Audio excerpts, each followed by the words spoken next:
Alright, guys, Noble Nick and Silly Scaber. What's up? We're gonna read you some of the story and the cards again on these characters, the Ranoc Vipers. So first, in the art, you can see all the little bubbles they got, and the guns they got are Mara Warrior type guns, or Me Berksa type weapons. And it talks about that in the lore about them. You see they got the little thing here that Snake's got. That's pretty detailed for the art, at least. Yeah. Alrighty. There's all the lore, and let's read it. Few tales from the battle of all time spread with as much fervor as the Alliance's hard-fought victory at the Battle of Stekavan. Against overwhelming odds, the forces of Jandar and Alar halted Utgar's brutal march toward Volgrind. The decisive force in this clash was Alar's Viper army, commanded by Sayland. Their speed and ferocity turned the tide, overwhelming Utgar's hordes pouring out of Bleakwood. So it was Vipers versus Undead. What drives the Vipers so much to such martial greatness? Only the Valkyrie have glimpsed the crucible that forged these serpentine warriors. Born on Mar, a world defined by ceaseless conflict, the Vipers developed complex biological adaptations for survival. Long ago, the Raptorians enslaved them, but the rise of the Venoc warlord marked their liberation. The Venoc turned the talons of their former masters into weapons and symbols of defiance, which it said there was lore about that in the old game too, the Raptorians. Yep. So that's cool that they're talking about them again. I'm glad to hear that, actually. But when a Morrow hive rose from their swamps, the Ranoc clan struck, seeking also to follow this path of freedom. However, they were swiftly overwhelmed by this new threat. Seeing value in the Ranoc sphere, including instincts, the hive took them as captives. Harvesting and enhancing their abilities through gene splicing, these stolen traits would become part of Miberksa's arsenal, fueling his conquests.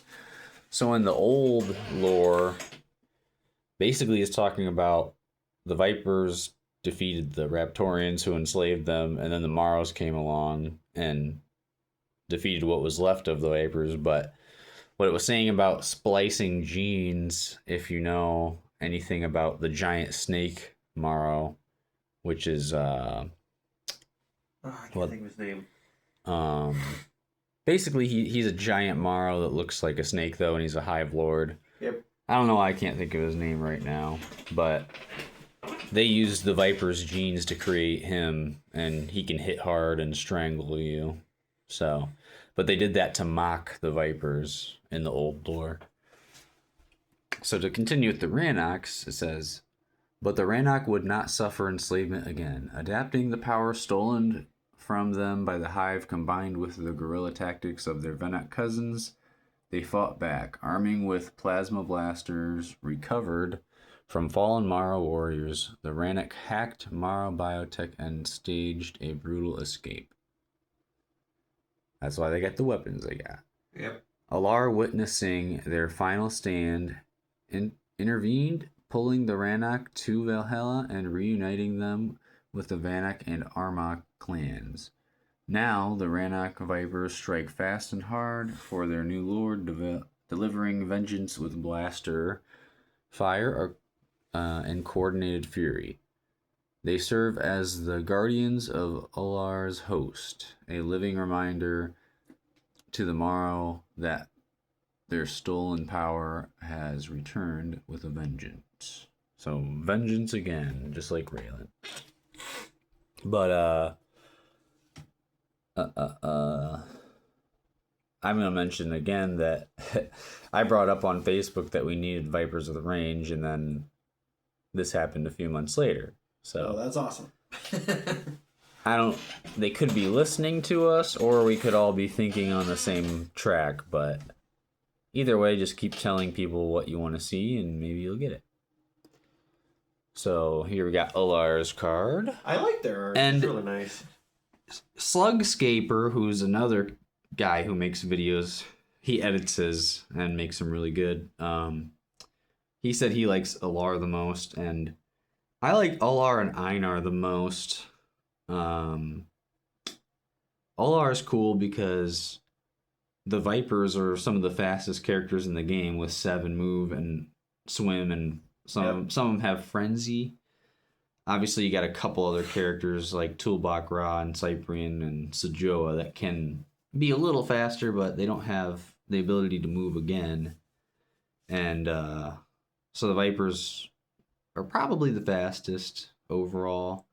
And then you end up with the highest life in the game is Charos, which is, or Karos, whatever, however you want to say it. I think people say it. Some people say it differently, but it's the dragon with 9 lives, so he has a top stat. Then you got top stats with Savaros and Deadeye Dan having 9 and 10 range. So Olar, he has some of the top stats in the game, and here you're seeing it again with the Ranocs having 7 move is not common. And for a ranged character, that's actually the top move you can have. Other than, again, Tulbach Ra sort of has that with a special attack, but yeah, I mean, so having them in your army means you're probably every time going to hit the enemy before they hit you with if you set up right with 7 move and 6 range that they have. They got 2 attack, but that can be better up close, and they got 0 defense, but that's better from far away. Exactly. So they're further away. So yeah, they're good at shooting and running. So you kite people's opponents. A little bit. Yeah, with 6 range, they don't really kite. They move fast. They don't have much range. Yeah, I guess. So really sorry. Sorry.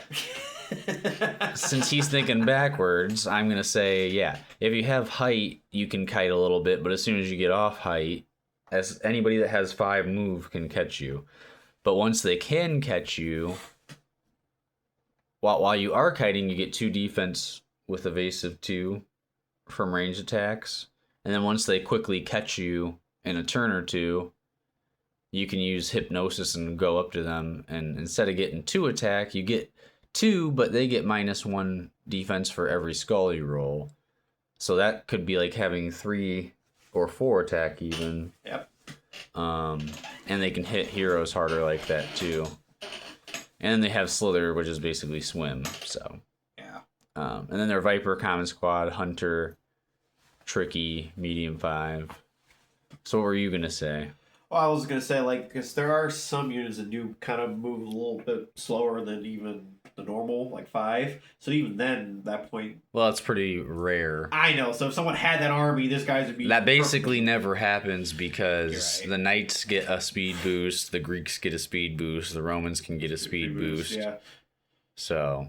But I think, for my opinion, these guys are pretty solid for what they can do, and everything that came out is pretty solid or balanced or maybe slightly above, but yeah, you can use them for 50 points pretty easily. But like I was saying, I mean, they can get the height first, they can shoot down on people, they can run away for a turn or 2 and then run into people. And then if you want, you can keep them engaged and then use other ones to get above and shoot too. Okay. So one thing I found interesting about the lore is that, because I always wondered when these first came out, is that they look different from the original Ranoc Vipers. But when you see the lore, they're like different like tribes or like different like subspecies almost. Because you even think of the Amark Vipers, they mentioned them, the cousins, the Ranoc and the Amark, and they're even a little bit different. So I think that's why these guys have more of a cobra head. Yeah. Because they're like a different type of viper. They're all vipers, but they're all like kind of different. Well, yeah, that makes sense. So I thought like, oh, that explains that. Because I thought, is this like a new look to give them? But it's like, no, it's just these guys specifically. Which I think they look good. I don't know. I feel like this is my favorite Well, I The think new they did squads. that because some vipers like that can spit, Yeah. and they got range, so it just made sense. Plus, when you think of snakes, oops, when you think of snakes, you think of cobras pretty often, Yeah, they're very famous ones. and we didn't have any of them, so Yeah, my opinion, I feel these guys are probably my new of the favorite squads, at least of this coming out, because I just think they look nice, and I feel like they're not too complex, but they're very, like we said, just they're easy to use, and they're good fillers. Like, yeah, obviously, if you're playing contemporary at Gen Con or something, they're not gonna let you have 10 squads of these guys for 500 points because that's going to be too high of a figure count. But you can add 2 to 4 squads of them to get some range and have a decent amount of range and movement. yeah. So, But like I like that they give the kind of Venak army some range now, which is nice. You're thinking just like yeah, which is why I said they need it, because Yeah. I was like, well, they're super fast usually, the older Vipers, but they just didn't really. They didn't really. They would get in there and then they would die, or the Armach ones were still fast, but honestly, the Armachs with the Venak Warlord, they were probably the best option. But, yes, but they were still lacking with only a squad of 3. yeah. A little bit, and then I was like, why don't we give them some range? And I was like, moving that fast is only something Guerrillinators already have, so that'd be cool. Yeah. And now we got them. And it's funny because they're from the same area as the Guerrillinators, too. So they learned trick 2 from them. But you have to admit, they do have a pretty, like, their survivability with all their stats and everything, really, their abilities does kind of pretty nice. Yeah, even though it says 0 defense, which is, like, the lowest you can have, obviously. Yeah. Evasive 2 gives them 2 defense against non-adjacent figures, which, if you then have Bush or Hide or anything else, you could end up having normal amount of defense. Yeah. And Hypnosis, like we said, say you roll 2... you could potentially get Hide on somebody to roll all 3 skulls, and then they would have 3 less defense. And if they only had 0, or if they only had 3 defense to begin with, then if it's a hero you're attacking, that could be 3 wounds from 1 attack that you get onto them. And you get 3 attacks per turn, so there is a solid chance that you could roll 2 attacks to 2 and 1 on 1 or something and get a few wounds on a hero. So, other thing I thought of here is that, I mean, on paper, if you, anybody who, we're all watching this, you probably know the Venak Vipers. On paper, if you compare these two, I mean, these guys are a little bit more points, but like, if you had like the same amount of squad of army or somewhat close facing each other, yes, they have 1 more attack than these guys do, but they can shoot at range, and they have also get hit hard once they get up close to them. So these guys almost like are... Well, so if you got Venax versus these guys, Venax only a quarter of the time are they going to be able to hit you first. Yeah. So the fact that the Venax have basically no defense either... Yes, that's... means these guys shoot first, and they kill you 75% of the time before you kill them with the Venax. So. Yes. And by the time you get up to them, these guys use Hypnosis, and, they could... Yeah. And that could help slightly more. I mean, not too against the Venak Warlord, not against the others because they have 0 defense anyway. But yeah. But anyway, overall, this army's probably a little better than the Venox, and also less swingy, which sometimes can help, but sometimes can hurt. So, all right, that'll be it for this one, you guys. See you guys next time.